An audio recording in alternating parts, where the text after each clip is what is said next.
My father forgot to hang up after his call from Paris. I stood there, frozen, as I heard him chuckle to my mother. "That deadbeat," he sneered.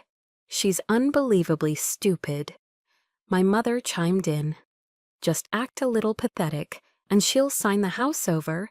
She's pitifully desperate for our approval." They had no idea that their little deadbeat had just found the perfect reason to sell their future. My name is Olivia Reed, and at 29 years old, I was an expert at playing a role. That night, the role was the happy daughter, the gracious hostess. The thick, sticky heat of a late New England summer did nothing to ease the tension in my own backyard.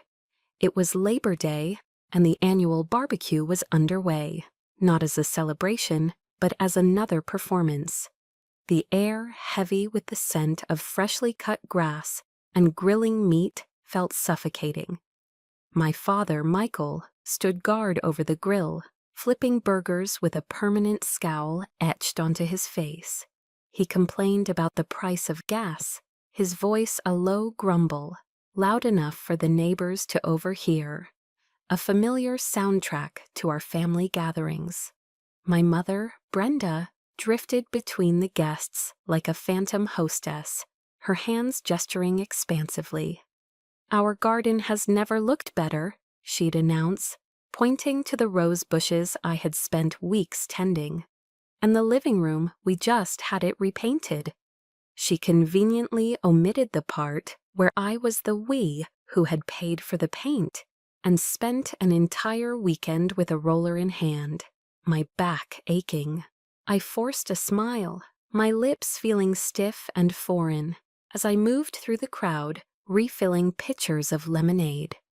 I felt like an invisible servant in the very house my grandmother had left to me, and me alone. Every compliment from a guest about the home's charm or the tasteful decor was intercepted by my parents, accepted with a proud nod, as if the praise was rightfully theirs. They were masters of appropriation, turning my efforts into their achievements with a casualness that was both breathtaking and utterly exhausting. I just kept smiling and pouring, a ghost in my own life. The last of the guests finally trickled out as dusk began to settle, leaving behind a battlefield of paper plates and empty beer cans. The performance was over. My father collapsed into a wicker patio chair that groaned under his weight. He let out a heavy sigh and cast a long, meaningful look toward his beat-up Ford Ranger parked in the driveway, its paint faded and a trail of rust creeping up from the wheel wells. "Olivia," he began, his voice laced with a carefully crafted weariness. "This truck of mine, it's giving me trouble again. A man my age shouldn't have to worry about breaking down on the side of the highway."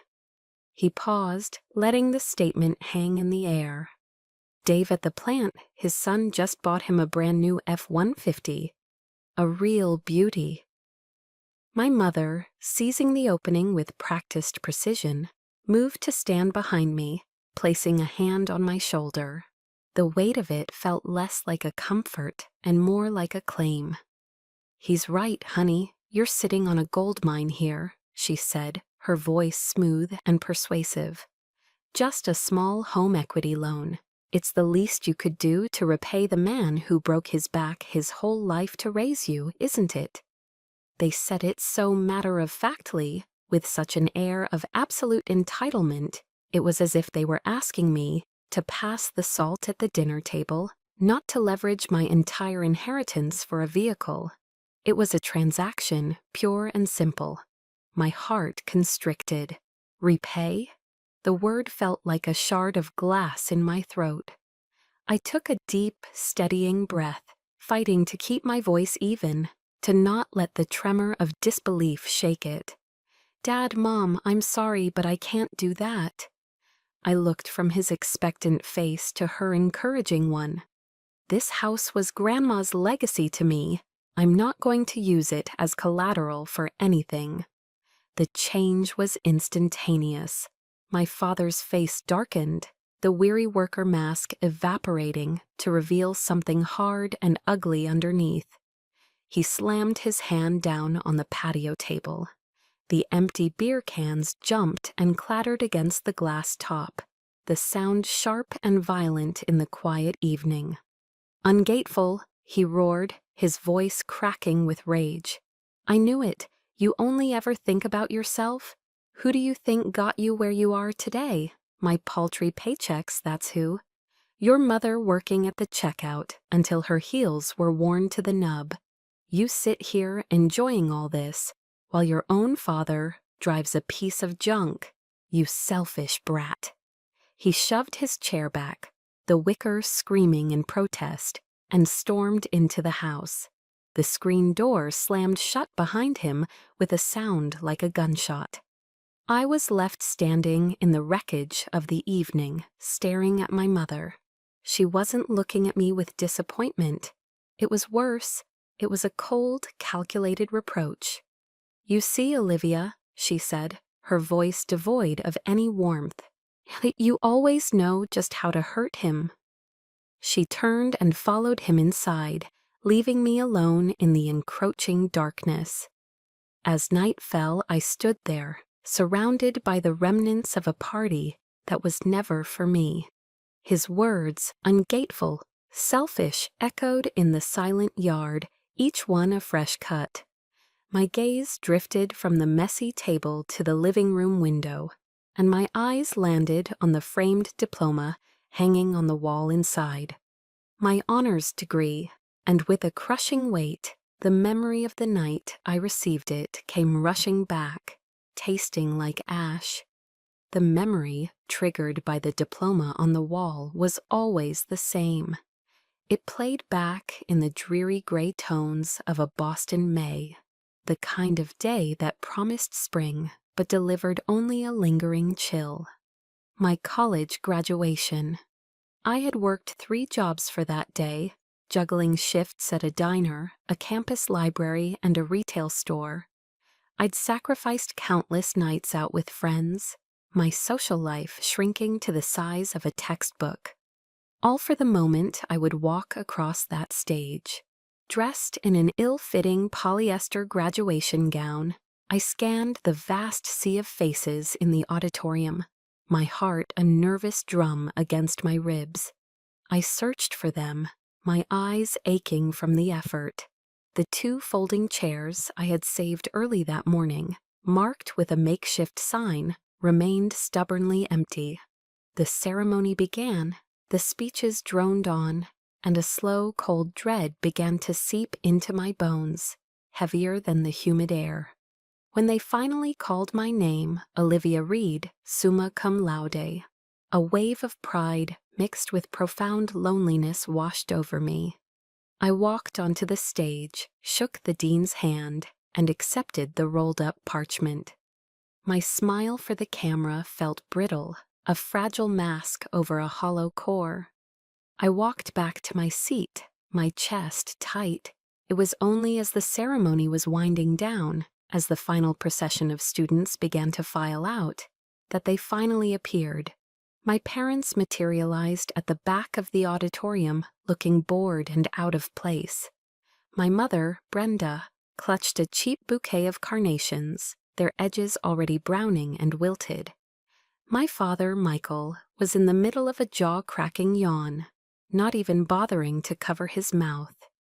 There was no rush of excitement, no proud tears.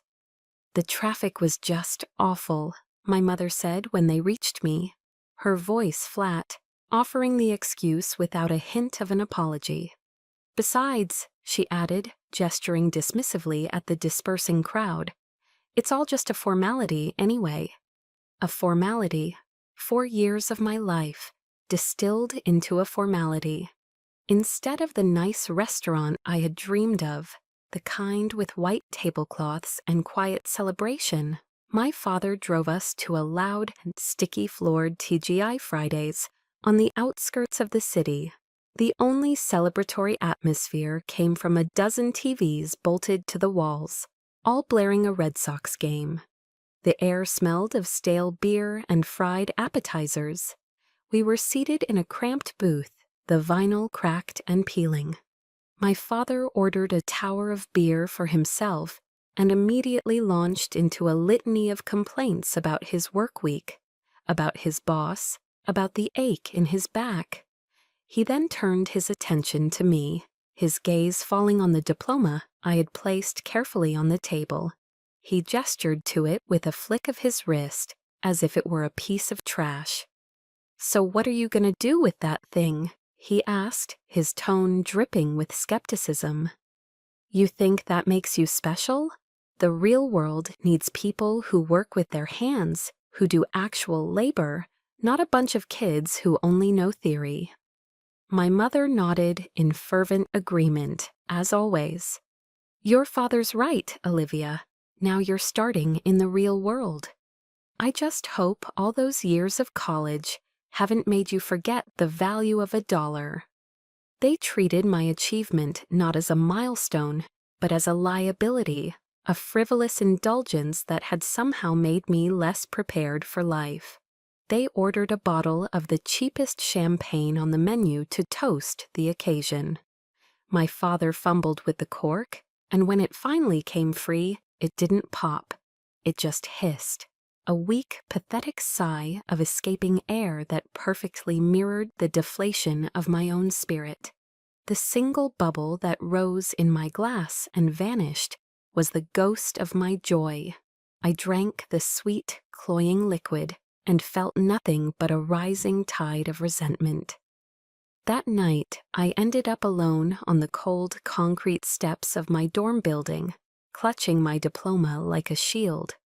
The weight of the evening of their casual cruelty pressed down on me, and I couldn't bring myself to face my roommate's cheerful questions.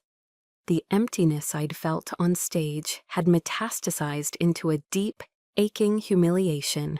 I just sat there, letting the cool night air dry the silent tears on my cheeks. That's when the sleek black Lincoln town car pulled up to the curb. My grandmother, Eleanor, emerged from the driver's side, her presence as commanding as the vehicle she drove. She was a legend in the local real estate world, a woman who had built an empire from scratch with nothing but sheer grit and intelligence. She saw me, and her face, usually set in a determined, no-nonsense expression, softened instantly. She walked over and wrapped me in a hug that smelled of expensive perfume and strength. She didn't ask me why I was crying. She already knew. She simply held me. "I am so proud of you, Olivia," she said, her voice a firm, steady anchor in my swirling despair. "This diploma isn't just a piece of paper. It's evidence. It's the proof of your resilience." She took me away from there, driving us to a quiet, elegant Italian restaurant in the North End. A place of soft lighting and hushed conversations. She ordered us cannoli and espresso and listened, truly listened, as the whole story spilled out of me. When I finished, she reached across the table and took my hand. Her eyes, sharp and clear, met mine. "They don't see your value, Olivia," she said, her words carving themselves into my memory. "That does not mean it doesn't exist. Your worth is not determined by their inability to recognize it. Never ever forget that."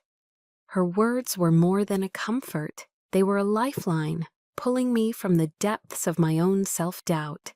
They were a promise that I was not what they said I was. That night, her belief in me became a small, protected flame inside my heart. It was a flame I would have to shield fiercely in the years to come. The air in my grandmother's lawyer's office was thick with the scent of old paper and mahogany, a smell I associated with Eleanor's unwavering strength. But now she was gone, and the grief was a fresh, raw wound. I sat on a stiff leather chair, my hands clasped tightly in my lap.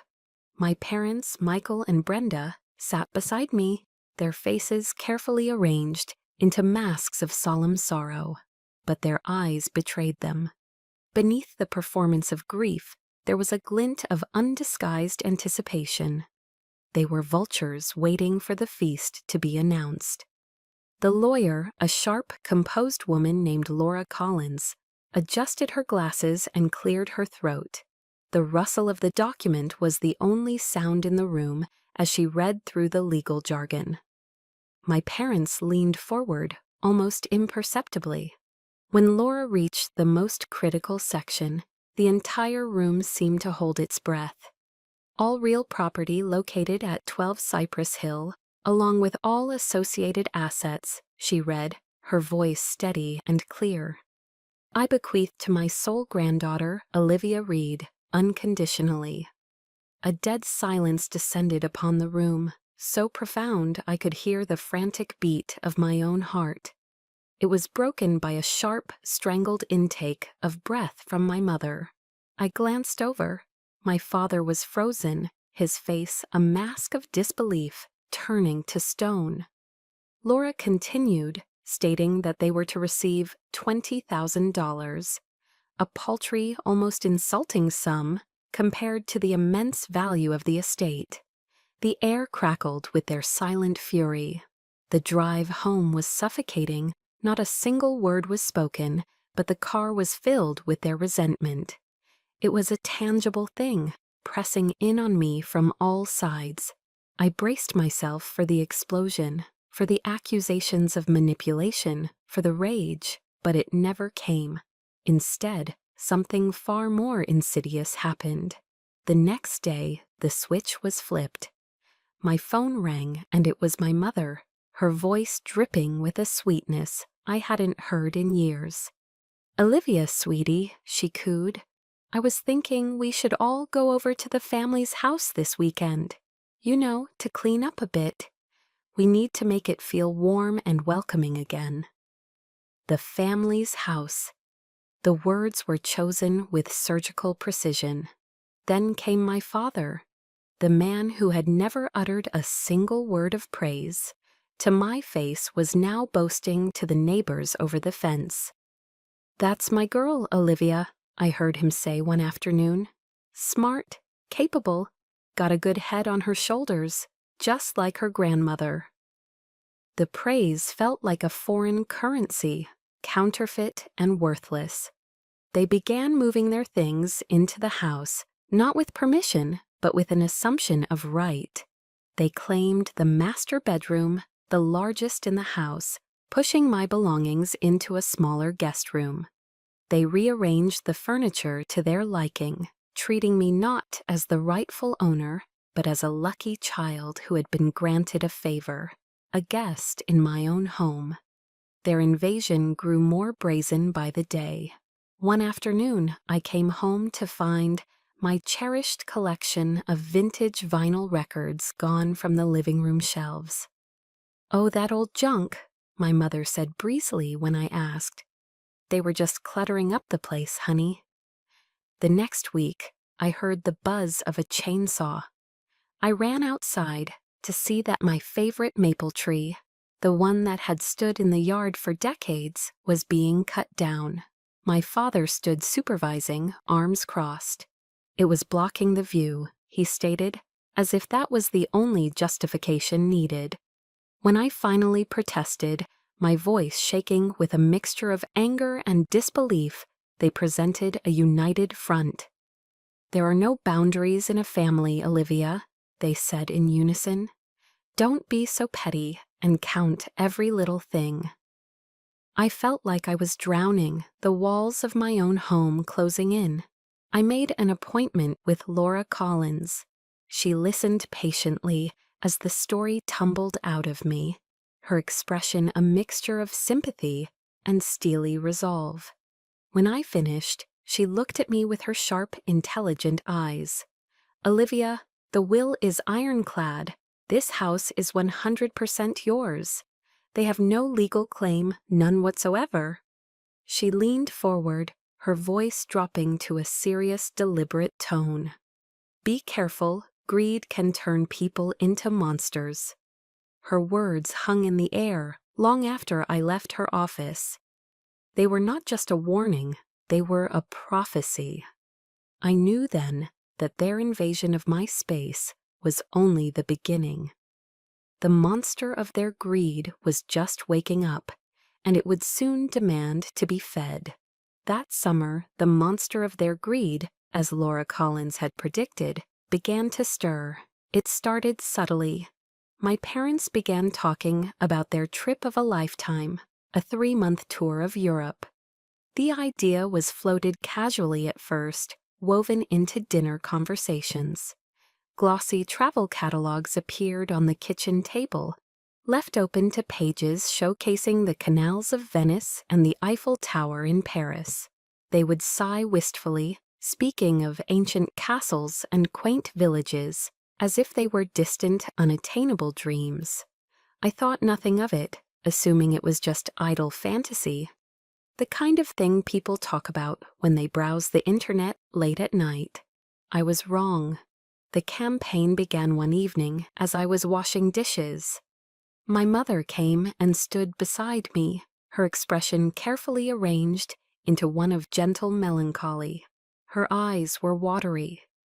"Olivia," she began, her voice soft and trembling just so, "your father has worked so hard his entire life. We're not getting any younger, you know. If we don't go now—" She let the sentence trail off, a masterpiece of emotional blackmail. My father, on cue, added his part from the living room couch, his voice a casual, matter-of-fact tone that made the suggestion seem all the more obscene. "We've already looked into it. A small loan against the house would cover everything. Think of it as just borrowing from your future, honey. We'll figure out the details later." After the incident with the truck, the audacity of this new request was a physical blow. It was a calculated insult, a clear signal that they saw my inheritance not as my future, but as their personal slush fund. My refusal was firm and immediate, and that's when hell began. My life in the house transformed into a relentless psychological war. Every meal became a torture session. My father would let out heavy theatrical sighs, pushing his food around his plate. "Well, I guess this is just our lot in life," he'd mutter, staring into the distance. "Work yourself to the bone your whole life, and for what? To die without ever having seen the world." My mother's tactics were different, but no less effective. She would start to cry quietly at the table, dabbing her eyes with a napkin. "All my friends, their children take them on cruises, on vacations," she'd sob. "I see their pictures on Facebook. They look so happy. I guess I just failed as a mother. I didn't raise a thoughtful child." The assault wasn't confined to the house. They began a smear campaign, calling relatives and old family friends, weaving a narrative of a cruel, selfish daughter who was hoarding her wealth while her poor aging parents suffered. The pressure mounted from all sides. Aunts would call me, their voices laced with disappointment. "Olivia, how could you be so cold to them?" The guilt was a constant, suffocating blanket they draped over me, and I felt myself drowning in it. My rational mind knew I was not in the wrong, that their demands were outrageous, but the emotional part of me, the part that had been conditioned for 29 years to seek their approval, was being worn down to a nub. I was exhausted. I was at my breaking point. And in a moment of profound weakness, seeking nothing more than a ceasefire, a moment of peace, I made a fatal mistake. I surrendered. "I won't mortgage the house," I told them, my voice barely a whisper. "But I'll help with part of the cost." My part quickly became the whole. The floodgates opened. They presented me with invoices and booking confirmations, each one accompanied by a new, heart-wrenching justification. First, it was the non-refundable first-class plane tickets. "It's a long flight, sweetie, and your father's back isn't what it used to be." Then came the string of expensive hotels. This one is a little pricey, but it's in a very safe neighborhood. It's important for seniors to be safe. Then the guided tours. This one has an English-speaking guide, honey. You know we don't speak any other languages. Each time I wrote a check, a piece of me withered. I transferred money from my personal savings account, the one I had painstakingly built since my first job, and watched my own dreams and my own security get siphoned away. The final tally was just under $30,000. It was nearly everything I had. The day they left for the airport was a surreal performance of gratitude. They hugged me tightly, their faces beaming. "Good girl, Olivia," my mother whispered in my ear, her voice thick with triumph, disguised as affection. "We knew you loved us." I stood at the curb, watching them wheel their brand-new luggage toward the terminal entrance. They didn't look back. As their figures disappeared into the sliding glass doors, a wave of nausea washed over me. It was a toxic cocktail of emotions, the hollowness of my emptied bank account, and the sickening, bitter taste of self-loathing. I had bought their love, and I had never felt more worthless. For 3 weeks, the house was quiet. It was a strange, hollow peace, but it was peace nonetheless. I was starting to sleep through the night, to feel the tight knot in my shoulders begin to loosen.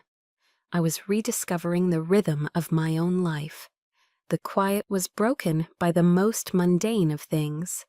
A slow, steady drip, drip, drip from the kitchen faucet.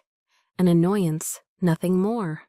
I remembered my father had kept the warranty papers for the new fixtures, so I decided to call him. I knew the international roaming charges would be steep, but the sound was a tiny, constant reminder of his presence, and I wanted it gone. I dialed. The call connected across an ocean, and I was met with the faint and tinny sound of a Parisian café, the clatter of porcelain, the murmur of French. My father answered, his voice sharp with impatience. I explained the problem quickly. He told me, with audible irritation, to check the bottom right drawer of his desk. "That's it, this is costing a fortune," he grumbled, and I heard him say goodbye. "Okay, bye, Dad," I replied. And then I waited for the click of the call ending, but it never came. He didn't hang up. He must have slipped the phone into his coat pocket, forgetting the line was still active.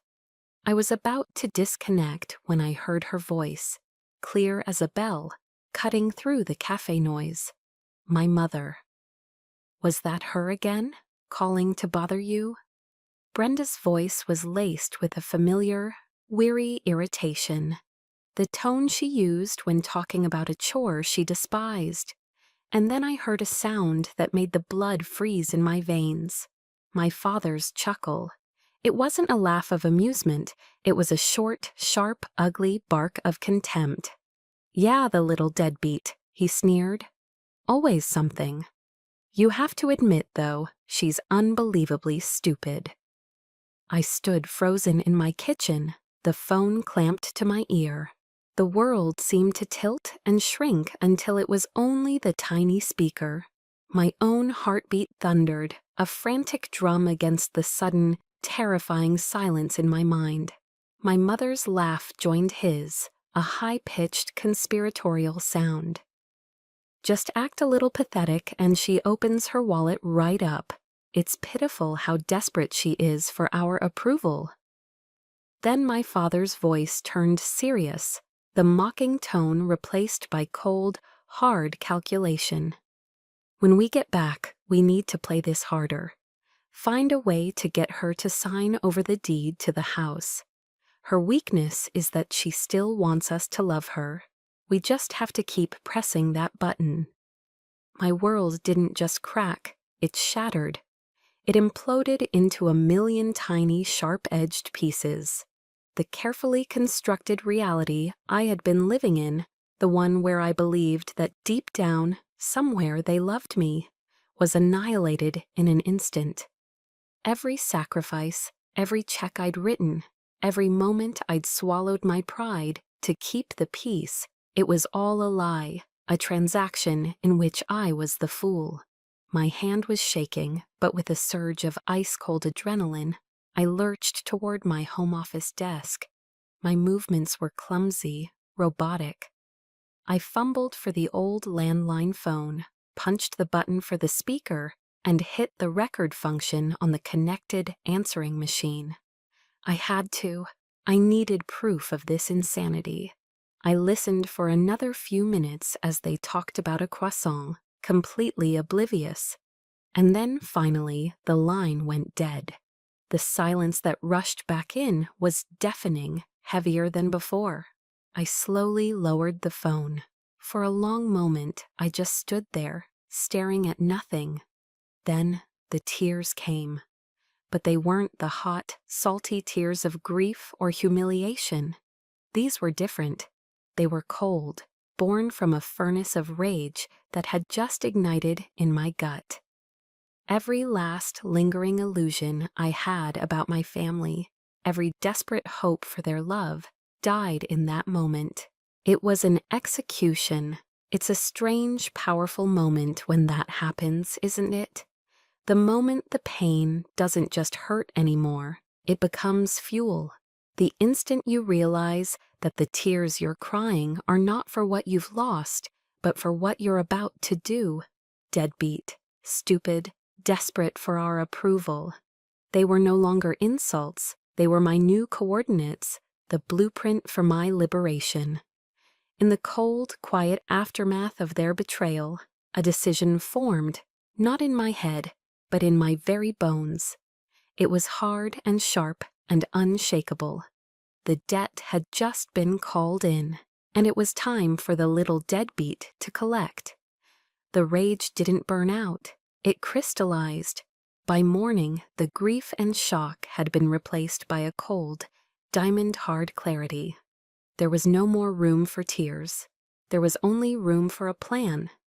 The first thing I did was call my boss, my voice a model of calm composure. "I'm not feeling well," I said. "I need to take the next 3 days off." He agreed without question. I hung up, my first move made hour on a chessboard only I could see. My second call was to Laura Collins. I didn't waste time with pleasantries. I told her what happened, my voice a monotone narration of the facts, each word delivered like a piece of evidence. Then I held the phone to the speaker of the answering machine and played the recording. The silence on her end was profound, stretching for a long moment. When she finally spoke, her voice was stripped of all lawyerly detachment. It was pure, steely resolve. "Olivia, you have every right. This recording is clear evidence of intent to commit fraud. They have no legal leg to stand on. We act now." I felt the first real flicker of power, a current of validation that strengthened my spine. I wasn't alone in this. My third call was to Chris Adams, a colleague from a previous job who was now a top real estate broker in the city. I knew I needed someone I could trust implicitly, someone fast and discreet who wouldn't get bogged down in the messy emotions of it all. We met at a nondescript coffee shop miles from my neighborhood, a place of transient faces and anonymity. I bought him a black coffee and laid it out plainly. "Chris, I need to sell a house," I said, keeping my voice low and steady. "I need it done fast, I need it done quietly, and I'm willing to sell below market value for the right cash offer. No for sale sign on the lawn. No public listings on Zillow. This needs to be off-market, a pocket listing." His eyes widened in surprise, but as I gave him the briefest, most sanitized version of the story, a toxic family situation, his expression shifted to one of grim understanding. He didn't pry or offer platitudes. He just nodded slowly, a true professional. "Consider it done, Liv. I'll handle it."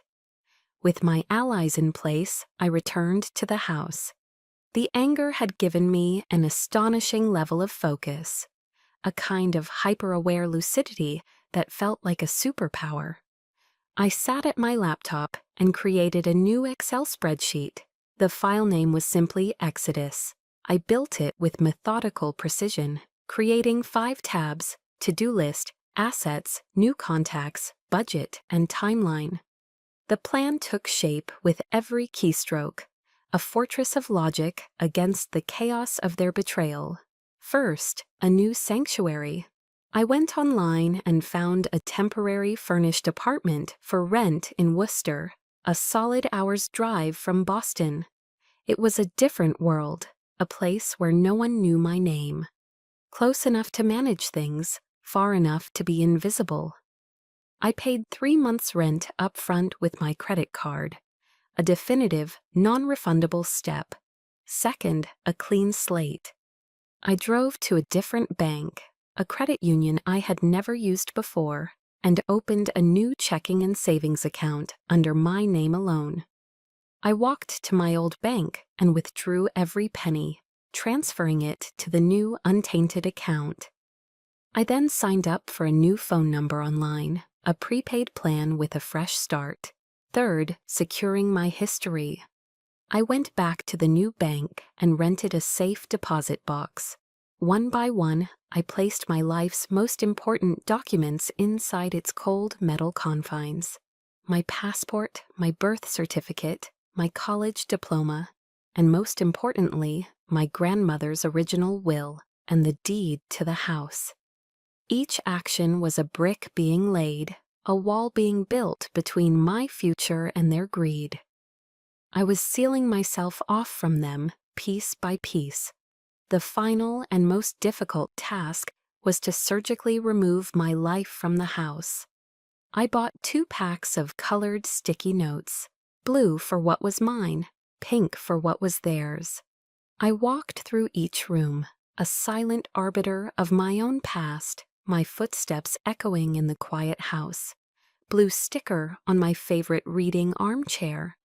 Pink sticker on the gaudy porcelain lamp my mother loved. Blue on my collection of classic novels. Pink on the worn leather recliner my father always fell asleep in.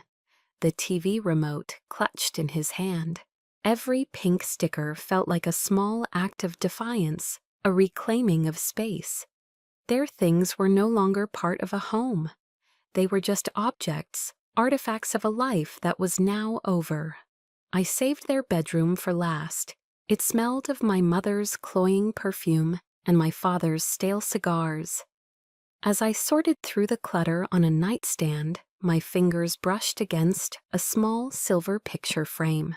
I picked it up. It was an old photo from a family trip to Cape Cod.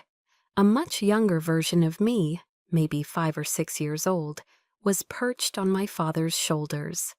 My smile in the picture was wide and guileless, full of a pure, uncomplicated joy I could barely remember feeling. A sharp, unexpected pang of grief shot through me, an ambush of sorrow. For a fleeting second, I saw the little girl who just wanted her father's love. The ache was real, a ghost limb of a long-dead hope. But then, his words from the phone call echoed in my mind, cold and clear. The little deadbeat. The memory was an antidote to the sorrow, a splash of ice water on the ember of sentimentality. The little girl in the photo was gone. She had been betrayed by the very man who was holding her up. With a steady hand, I placed the picture frame face down in a cardboard box I had labeled in thick black marker. Property of Michael and Brenda. The past was packed, the future was waiting, and I had a war to win. In the process of dismantling the past, I found a message from it. While clearing out the final drawers of my grandmother's old writing desk, my fingers brushed against a small cedar-lined box. It had the faint, sharp scent of her study, of old books and ambition. I lifted the lid. Inside, nestled among a few antique fountain pens with gold nibs, was a thick, cream-colored envelope. My name was written on it in her familiar, decisive script, "For my Olivia." My heart hammered against my ribs, a frantic, hopeful rhythm. With trembling fingers, I carefully broke the seal. The paper was heavy and expensive, and her handwriting was as strong and confident on the page as she had been in life. "My dearest Olivia," it began, "if you are reading this, I suspect you find yourself at a significant crossroads, a moment where the path you are on has become untenable. I want you to know this. I am leaving you this house, not to be a gilded cage that traps you, but to be a launching pad that frees you. For years, I have watched the way your parents look at you, not with the unconditional love of a parent, but with the cold calculation of an investor sizing up an asset. They see your kindness, your deep well of empathy, as a weakness to be exploited. Do not ever let them convince you of that. It is your greatest strength. This house is yours. Your independence is yours. Use it, sell it, do whatever you must to build the life you deserve, a life of your own making, even if it means leaving the past and its ghosts behind. Your worth was never up for their debate. It is absolute." Tears welled in my eyes and fell onto the page, blurring the ink. But for the first time in weeks, they were not tears of anger or pain. They were tears of profound, overwhelming gratitude. It was as if she had reached across the chasm of time to take my hand, to whisper in my ear that I was sane, that my feelings were valid, that the path I was choosing was the right one. She had seen it all, and she had kept the receipts. Beneath my letter was another thicker bundle of papers, tied with a simple blue ribbon. They were letters from my parents to her dating back years, a secret history of their entitlement. I sat on the floor of the empty room and read them one by one, the afternoon light fading outside. A cold, nauseating feeling grew in the pit of my stomach. It was a relentless chronicle of financial incompetence and emotional manipulation, a paper trail of their true character. They were constantly asking for money, money to fix the car, money to pay off credit card debt, money for a series of can't-miss investment opportunities that had, of course, all failed spectacularly. Each letter was a symphony of whining, blame-shifting, and thinly veiled threats about their failing health or dire straits, all designed to pry open her wallet. Tucked behind the letters were photocopies of bank statements that my grandmother had meticulously saved. On each one, she had highlighted the transfers she'd made to their account, a silent accounting of their endless needs. She had known everything. She had seen their true faces long ago. This stack of papers was more than just proof of their irresponsibility. It was proof of her silent protection, a final gift of validation from beyond the grave. My resolve, already solid, hardened into something unbreakable. 2 weeks later, to the day, my new phone buzzed. It was Chris. His voice was all business, sharp and efficient. "I've got them, Olivia," he said, no preamble.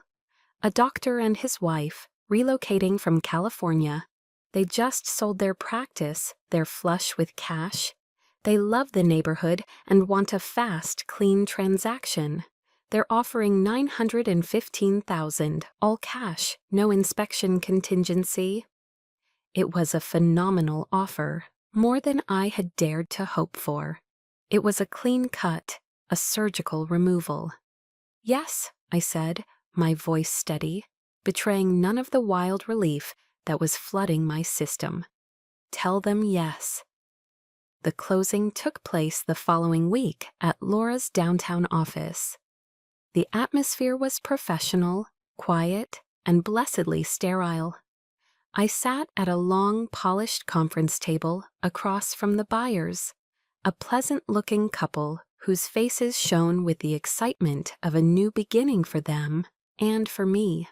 I signed my name over and over again on the thick stack of documents Laura slid in front of me.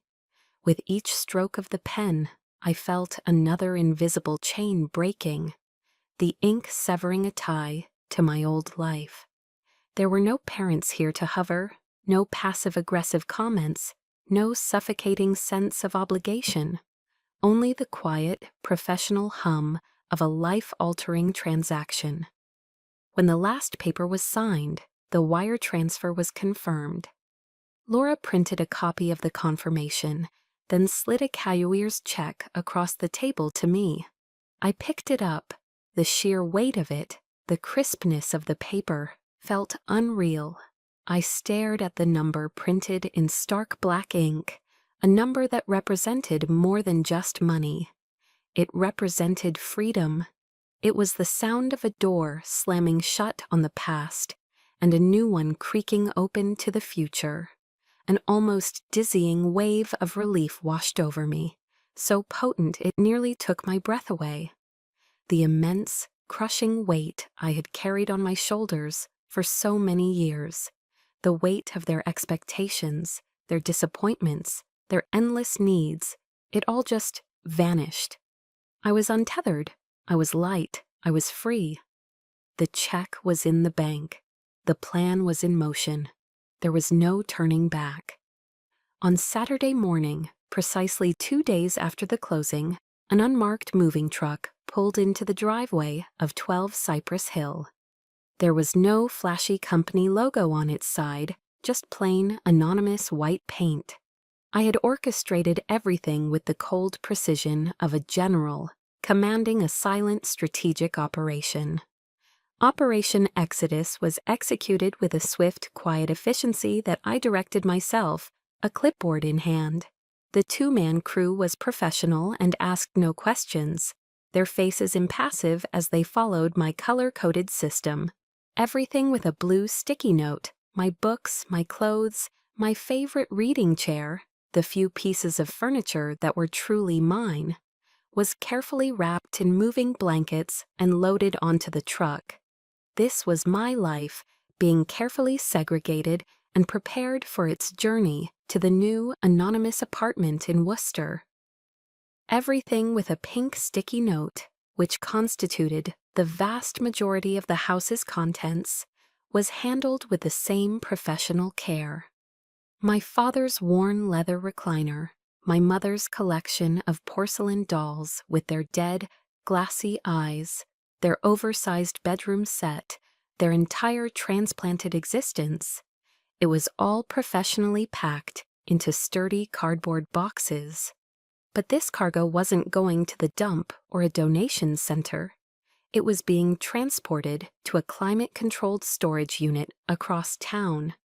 A unit I had rented under the name Michael Reed. I had even prepaid the first 6 months. It was a move that was both practical and deeply, satisfyingly ironic.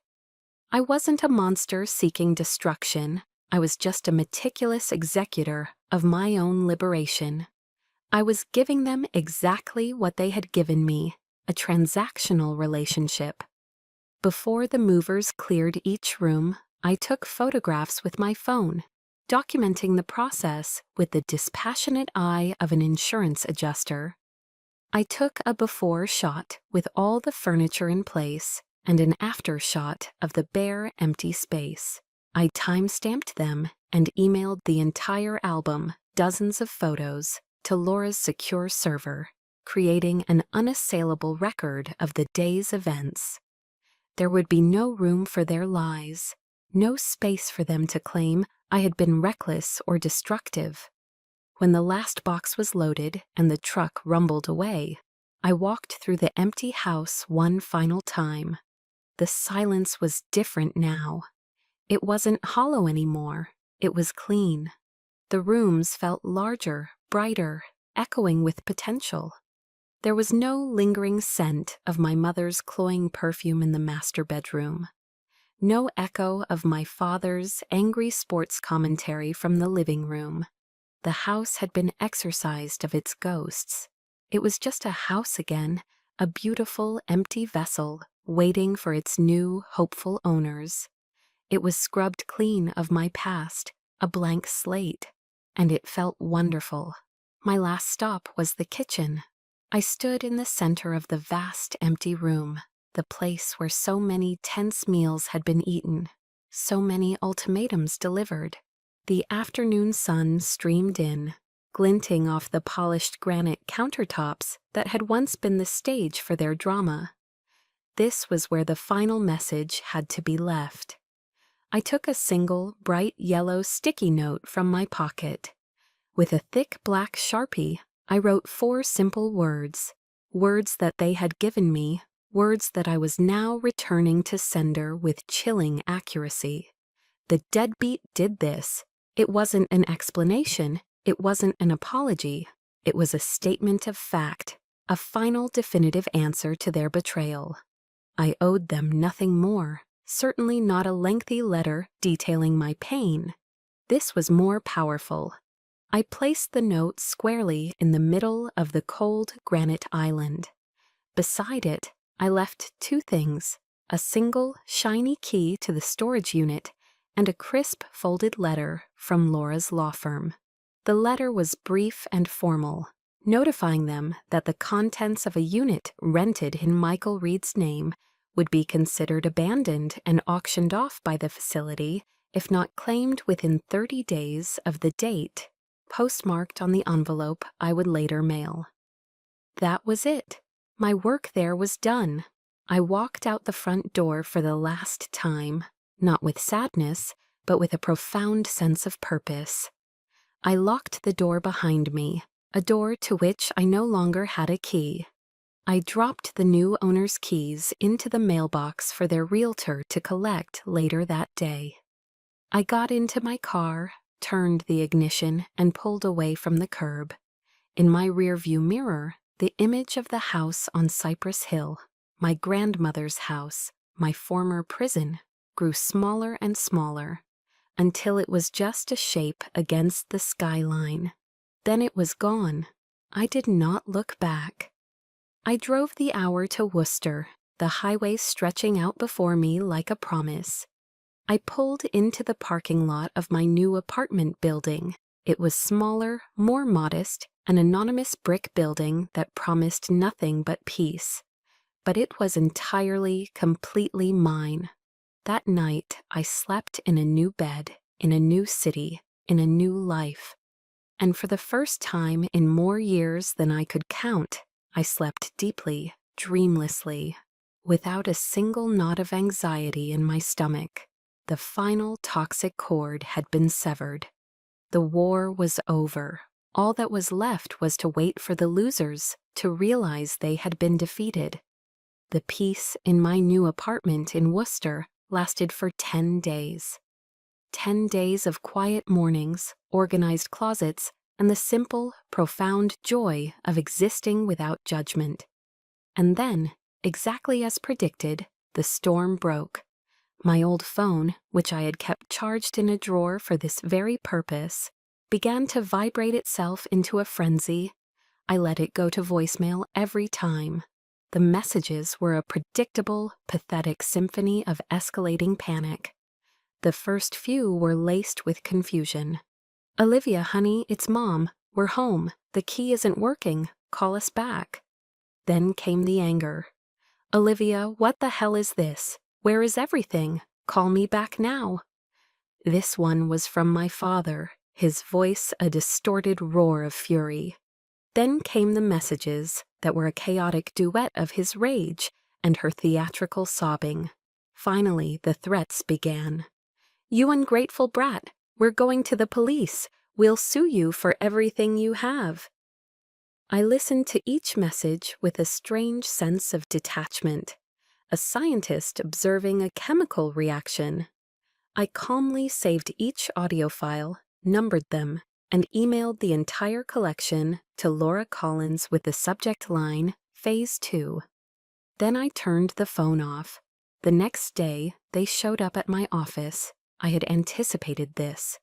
My boss, a decent man to whom I had explained that I was dealing with a volatile family matter and needed to preemptively apologize for any potential disruption, was prepared. He intercepted them at the reception desk. I watched on the security feed as he politely but firmly informed them that they were trespassing on private property and would be escorted out by security if they did not leave immediately. They left, but not before my father shouted my name across the lobby. That evening, I received one final voicemail on the old phone. It was my father, but the rage was gone, replaced by a low, menacing growl. A cornered animal's threat. Meet me, Panera Bread downtown, 3 p.m. tomorrow. You be there. If you don't show up, I swear to God I will come to your office every single day and make a scene until they fire you. This was it, the final confrontation. I took out my new phone, the one with the untraceable number, and sent a text to his phone. 2 words. I'll be there. The next day I chose my armor, a simple black blazer, dark jeans, and flat shoes. I felt calm, centered, and in control. I drove into Boston and deliberately arrived at the Panera Bread at 3:15 p.m. It was a small, calculated act, a way of signaling that this meeting was on my terms, my schedule. They were sitting in a booth in the back corner, trying to be inconspicuous, but radiating a toxic energy that was anything but. My father's face was a thundercloud of fury. My mother's was puffy and red from what I was sure was a combination of real and performative crying. I walked over and slid into the booth opposite them. I didn't say hello. I simply placed my new phone face up on the table between us, and with a deliberate, silent gesture, pressed the record button. The small red light glowed. I looked at them, not as my parents, but as 2 individuals who had done me harm. Hello, Michael, I said, my voice even and cool. Hello, Brenda. The use of their first names hit him like a physical slap. Who do you think you're calling Michael? He snarled, leaning across the table. Brenda immediately started in with the waterworks. The house, Olivia, where is our house? She wailed, loud enough for the nearby tables to turn and look. How could you do this to your own mother and father? I met her tear-filled gaze without flinching. My own eyes were dry. Which house would that be? I asked, my voice dangerously quiet. Do you mean the one you were planning to trick me into signing over to you? A flash of genuine shock crossed their faces. What? That's crazy. We would never do that, my father sputtered, his denial loud and unconvincing. You're lying, Brenda sobbed. Am I? I asked. I picked up my phone. My finger hovered over the screen for a moment, and then I pressed play. His own voice, tinny and distorted, but undeniably his, filled the space between us. Yeah, the little deadbeat. She's unbelievably stupid. Then her voice, high and conspiratorial. It's pitiful how desperate she is for our approval. And then, the final blow. Find a way to get her to sign over the deed. Her weakness is that she still wants us to love her. I watched their faces as their own words condemned them. The color drained from my father's face, leaving it a pasty, mottled white. My mother's manufactured sobs choked in her throat, replaced by a strangled gasp. They were caught, utterly and completely. Michael was the first to recover, falling back on his default setting, blustering threats. This is illegal. You can't record people without their permission. I'll sue you. I gave a small, cold smile. I've already spoken with my lawyer, Michael. In Massachusetts, it's perfectly legal to record a conversation you are a party to, which I was. You have no legal claim to the house or its proceeds. And I have this, I tapped the phone, as evidence of your intent to commit fraud. So please go ahead and sue. I'd love to see how that plays out for you in court. His mouth opened and closed like a fish. He had nothing. His power was gone. Brenda, seeing that threats had failed, tried her final weapon, the one that had worked for so many years. She reached across the table, her hand trembling, trying to touch mine. Olivia, baby, I'm so sorry. I pulled my hand back.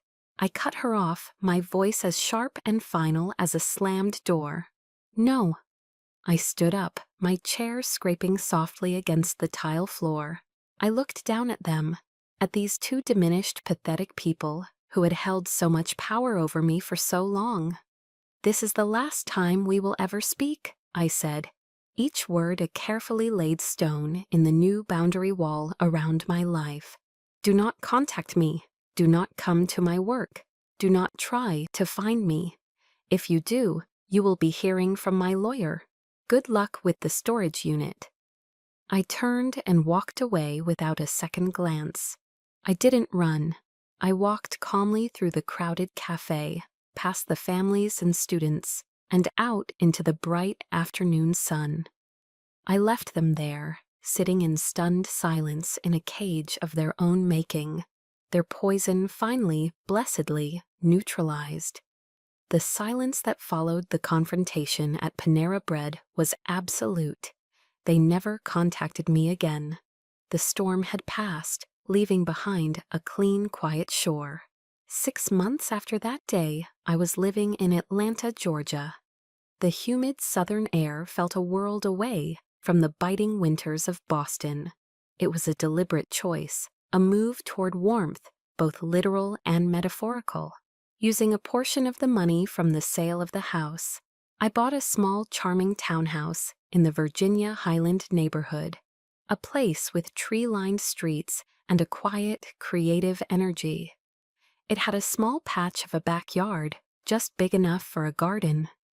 The first thing I did was paint the living room walls a soft, calming shade of mint green, a color I'd always loved but had never been allowed to use. I filled the bookshelves with my own books, hung art on the walls that I had chosen, and planted a garden of my own. There were no critics, no judges, no one to undermine my choices. This space was a sanctuary, built not just with money, but with the freedom I had fought for. I found a new job at a boutique business consulting firm, a place where my analytical skills were not just used, but celebrated. My colleagues became my friends. They saw my competence and my kindness not as weaknesses to be exploited, but as assets. My new life was quiet, peaceful, and filled with purpose. But healing isn't just about changing your scenery, it's about tending to the internal landscape. I began weekly therapy sessions with a woman named Dr. Jennifer Lee, a specialist in family trauma. She was warm, intelligent, and gave me the language I so desperately needed. It was Dr. Lee who first used the terms financial abuse and emotional abuse to describe my experiences. Giving a name to the invisible wounds was a profound turning point. It was an official validation that I hadn't been overly sensitive or dramatic. I had been a victim of a systematic campaign of manipulation, and my actions had not been an overreaction. They had been an act of self-defense. The guilt I had carried for so long, the shame of thinking I was the problem, finally began to dissolve. Inspired by my own journey to financial and emotional literacy, I started something new. On the weekends, I began hosting free workshops for young people, particularly women, in a rented community center space. I called the workshop series Build Your Foundation. We talked about recognizing financial manipulation, setting healthy boundaries, and understanding that your value is inherent. not something to be earned through endless sacrifice. I turned my scars into a roadmap for others, my pain into a source of power for them. On the 1-year anniversary of my grandmother's death, I flew back to Boston. The city felt different now, no longer a place of painful memories, but simply a part of my history.